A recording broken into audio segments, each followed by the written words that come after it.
Kita ke informasi lainnya, pemirsa, sejumlah barang elektronik dan telematika produksi luar dan dalam negeri yang dipasarkan di toko Alaska Jalan Pengayoman, Makassar diminta untuk ditarik dari peredaran sementara waktu oleh Dinas Perdagangan Sulsel.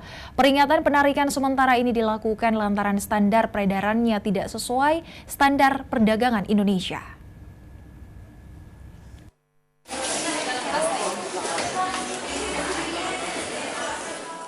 Sejumlah barang elektronik dan telematika di toko Alaska Jalan Pengayoman, Makassar diminta untuk ditarik dari peredaran sementara waktu oleh Dinas Perdagangan Sulsel.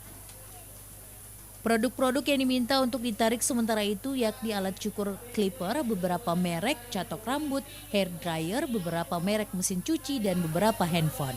Kepala Bidang Perlindungan Konsumen dan Tertib Niaga PKTN Dinas Perdagangan Sulsel, Andi Mutmainna mengatakan produk-produk tersebut beredar tidak sesuai standar perdagangan Indonesia yang diatur dalam Permendak nomor 19 tahun 1999 tentang petunjuk penggunaan barang elektronik dan telematika.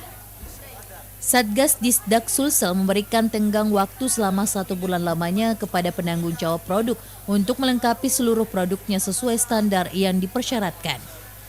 Seperti melengkapi brosur petunjuk penggunaan produk dengan bahasa Indonesia, informasi service center, dan informasi spesifikasi produk. Adakan pengawasan itu kita tetap mengedepankan pembinaan dulu. Tetapi manakala sudah dibina, sudah diberitahu berulang kali masih juga tetap misalnya menjual barang yang tidak sesuai dengan persyaratan, itu akan tidak lanjut. Seperti apa itu Bu tindak lanjut? Ya kita tarik barangnya. Tarik secara permanen ya. Itu Bu dia? Ya. Kapan lagi Bu itu turun nanti pengawasannya?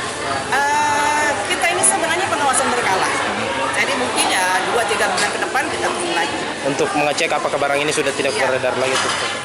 Andi Mutmainna menambahkan bila dalam masa tenggang yang diberikan, lantas penanggung jawab produk tidak mematuhi instruksi Satgas, maka produk bersangkutan akan dilarang beredar di pasaran.